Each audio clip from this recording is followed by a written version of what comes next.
Selanjutnya beliau menyatakan, wa minat tauhidi an tu'mina bi sifatillah wa minha al-uluwu lillah ala arsyihi tahqiqan liqaulihi ar-rahmanu 'alal arsy istawa ay ala wartafa'a. Dan bagian dari tauhid adalah kita mengimani sifat-sifat Allah Subhanahu wa taala. Ini beliau sampaikan sebagai bantahan terhadap kelompok sesat yang memiliki akidah yang menyimpang. Di antaranya adalah kelompok Jahmiyah, Mu'tazilah atau Asy'ariyah, demikian juga Maturidiyah yang banyak menyebar di daerah kita. Mereka tidak mau mengimani sifat-sifat Allah kecuali sifat yang mereka tetapkan sendiri berdasarkan logika. Di antara sifat Allah adalah al-uluwu lillah. Allah itu berada di atas.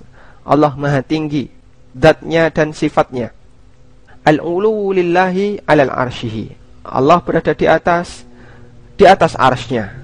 Tahqiqan liqaulihi, sebagai bentuk perwujudan mengamalan dari firman Allah Subhanahu wa taala, Ar-Rahmanu 'alal arsy istawa. Ar-Rahman, zat yang maha pengasih, Allah Subhanahu wa taala berada di atas arsy, istawa, dia bersemayam. Yang dimaksud dengan istawa ay ala wartafa'a. Istawa adalah berada di atas, wartafa'a dan berada di atas. Maka Allah taala dengan zatnya dia terpisah dari seluruh makhluknya. Dan inilah akidah Ahlussunnah wal Jamaah. Dia berada di atas dan tidak bersatu dengan makhluknya. Allah tidak berada di mana-mana. Allah tidak berada di hati orang yang beriman. Karena ketika kita meyakini hal ini, Allah berada di mana-mana, maka konsekuensinya berarti kita memahami Allah berada di tempat yang kotor, Allah berada di tempat yang tidak selayaknya. Atau ada sebagian orang yang memahami bahasanya Allah berada di hati setiap orang yang beriman. Dan ini pemahaman sebagian orang sufi di tempat kita. Maka keyakinan ini memberikan konsekuensi. Ketika Allah berada di hati setiap orang yang beriman, maka ketika orang yang beriman ini meninggal dunia, ketika orang yang beriman ini mati, maka konsekuensinya adalah Allah yang berada dalam hatinya ikut mati. Maka semua keyakinan ini pada hakikatnya telah mengurangi kebesaran dan keagungan Allah Subhanahu wa taala. Maka satu hal yang patut untuk kemudian kita imani bersama dan kita pegangi kuat-kuat akidah ini, bahasanya Allah Subhanahu wa taala berada di atas, terpisah dari makhluknya, di tempat yang paling tinggi. Wa annahu ma'a ibadatihi wa ru'yatihi wa ilmihi. Namun demikian Allah taala bersama para hambanya, dan Allah senantiasa melihat hambanya, wa ilmihi, dan mengetahui keadaan hambanya. Allah berfirman, qala la takhafa innani ma'akuma asma'u wa ara. Janganlah kalian berdua takut, sesungguhnya saya bersama kalian berdua. Asma'u wa ara, saya mendengar dan saya melihat.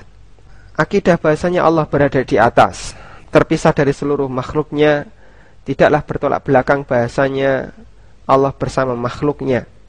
Tidak bertolak belakang dengan ayat-ayat yang menyebutkan kalau Allah bersama orang yang sabar, orang yang bertakwa, atau Allah bersama makhluknya. Karena Allah berada di atas secara zatnya, Allah bersama makhluknya, bersama orang-orang yang beriman dan bertakwa, dengan sifatnya melihat, mendengar, memahami, mengawasi, dan yang lainnya. Maka yang dimaksud ayat yang menyatakan Allah bersama orang-orang yang beriman, Allah bersama hamba-hambanya yang soleh, maksudnya adalah Allah melihat mereka, Allah mendengar apa yang mereka sampaikan, dan Allah akan memberikan pertolongan kepada mereka. Di samping itu dalam ayat yang lain Allah Ta'ala juga menyatakan bahasanya Allah bersama seluruh umat manusia, atau Allah bersama orang-orang yang kafir. Maka jika ayatnya berbunyi demikian, maksudnya adalah Allah mengawasi mereka dan akan membalas amal mereka.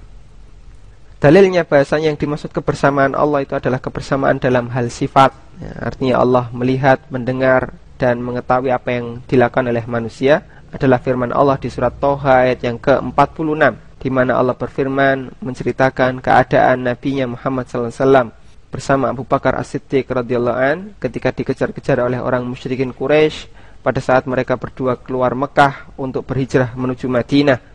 Maka mereka bersembunyi di dalam gua dan Abu Bakar ketakutan. Kemudian untuk menenangkan mereka, Allah Ta'ala menurunkan wahyunya melalui nabinya, qala la takhafa innani ma'akuma asma'u wa ara. Janganlah kalian berdua itu takut, sesungguhnya saya bersama kalian berdua. Maka kebersamaan Allah yang dimaksud di ayat ini bukan kemudian Allah ketiga dari dua orang yang berada di dalam dua. Namun yang dimaksud kebersamaan Allah di sini, Allah nyatakan dalam lanjutan ayat, asma'u wa ara, saya mendengar dan saya melihat. Sehingga lanjutan ayat ini memberikan tafsir dari pernyataan sebelumnya bahasanya Allah bersama Nabi Muhammad SAW dan Abu Bakar As-Siddiq radhiyallahu an. Maksudnya adalah Allah mendengar dan Allah mengetahui keadaan mereka.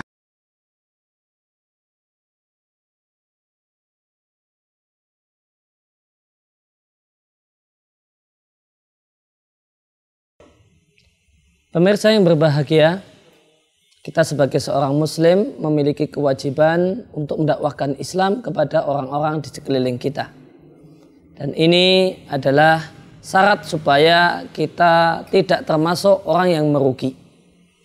Allah sampaikan di surat Al-Asr bahasanya salah satu syarat agar kita tidak termasuk orang yang merugi adalah orang yang bersemangat dan gemar menyampaikan kebenaran, mengajak manusia untuk beriman dan melakukan amal soleh. Berkaitan dengan mendakwahkan kebenaran kepada orang lain, maka kita dituntut untuk hikmah dalam berdakwah. Apa itu hikmah dalam berdakwah? Terdapat penjelasan yang menarik disampaikan oleh Ibnul Qayyim rahimallahu ta'ala di buku beliau Madarijus Salikin. Beliau katakan bahasanya hikmah dalam dakwah adalah fi'lu ma yanbaghi fi waqtil ladzi yanbaghi ala wajhil ladzi yanbaghi. Beliau sampaikan bahasanya hikmah dalam dakwah itu mencakup tiga sisi. Ketika tiga sisi ini selaras, maka itulah berdakwah dengan hikmah. Yang pertama disampaikan oleh Ibnul Qayyim adalah fi'lu ma yanbaghi, melakukan tindakan yang tepat, aksi yang tepat. Kemudian yang kedua, fi waqtil ladzi yanbaghi, di timing yang tepat. Pada timing yang tepat untuk berdakwah. Kemudian yang ketiga, ala wajhil ladzi yanbaghi, dengan cara yang juga tepat. Maka berdasarkan penjelasan Ibnul Qayyim rahimallahu taala ini, maka ketika kita ingin mendakwahkan pada orang lain agar meninggalkan bid'ah, meninggalkan ibadah-ibadah yang tidak ada tuntunannya, maka di antara bentuk hikmah dalam dakwah, bijak dalam dakwah adalah tidak mesti kita kemana-mana selalu mengatakan ini bid'ah. Maka di satu kesempatan kepada satu person tertentu boleh jadi sikap hikmah, sikap tepat adalah ketika kita katakan ini bid'ah, tinggalkan. Nah, di sikon yang lain, di tempat yang lain, kepada person yang lain, boleh jadi tidak kita katakan semacam ini, namun kita katakan ini tidak ada tuntunannya dari Nabi. Di kesempatan yang lain bisa kita katakan Nabi tidak mengajarkannya. Di kesempatan yang lain mengatakan ini tidak ada dalilnya.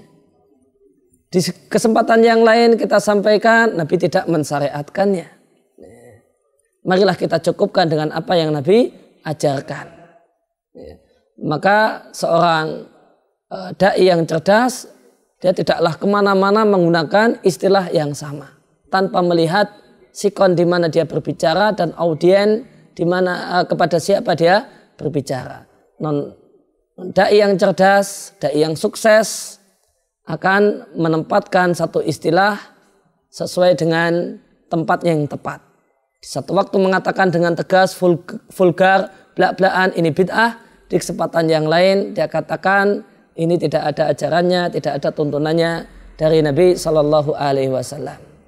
Maka inilah diantara contoh praktis hikmah dalam berdakwah. Semoga kita menjadi orang yang memiliki hikmah dalam dakwah kita kepada lingkungan di sekeliling kita. Demikian, semoga bermanfaat.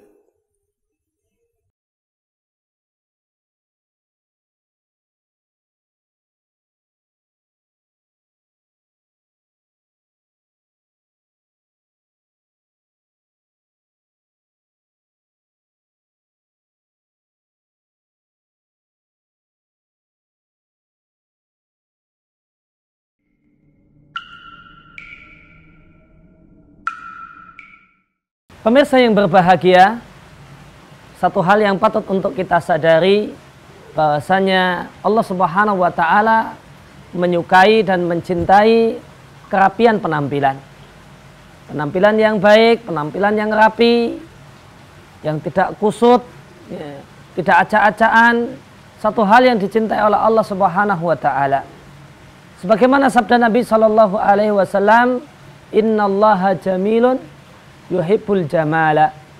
Sesungguhnya Allah Subhanahu wa taala adalah zat yang maha indah dan mencintai dan menyukai al-jamal, keindahan penampilan. Yang dimaksud dengan jamal dalam hadis ini bukanlah keindahan yang itu berasal dari sononya. Bukan keindahan fisik, keindahan wajah, keindahan hidung, keindahan bibir, yang itu memang sudah takdir dari sananya. Akan tetapi yang dimaksud dengan jamal dalam hadis ini adalah at-tajammul, berdandan, merapikan tampilan fisik. Maka berdasarkan hadis ini, di antara amal yang Allah cintai, di antara amal yang Allah sukai adalah aktivitas kita untuk memperbaiki penampilan. Aktivitas dan kegiatan kita sehingga kita tampil rapi, kita tampil bersih, kita tampil tidak kusut, tidak kotor, namun sedap dipandang dan nyaman untuk dilihat.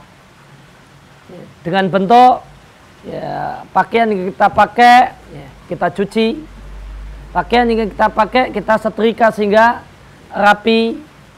Demikian juga celana yang kita pakai, kita cuci dengan bersih, kita setrika, dan tampilan fisik yang lainnya, sehingga ketika kita berjumpa dengan orang lain, kita berada dalam tampilan yang baik, tampilan yang bagus, tampilan yang menyedapkan mata, tampilan yang tidak bikin sepet mata. Maka ini adalah amal soleh yang berpahala di sisi Allah Subhanahu wa taala dan perbuatan yang dicintai oleh Allah Subhanahu wa taala. Dan sebagaimana kita ketahui bersama, semua hal yang dicintai oleh Allah Subhanahu wa taala maka dia adalah ibadah. Karena ibadah adalah ismun jami'un likulli ma yuhibbullahu wa yardahu minal aqwali wal af'al adh-dhahirah wal batinah. Yang namanya ibadah adalah semua hal yang Allah cintai dan Allah ridai, baik berupa ucapan ataupun perbuatan, baik ucapan perbuatan hati ataupun ucapan dan perbuatan anggota badan. Maka mengupayakan diri untuk tampil rapi, tampil bersih, enak dipandang orang adalah amal yang Allah cintai.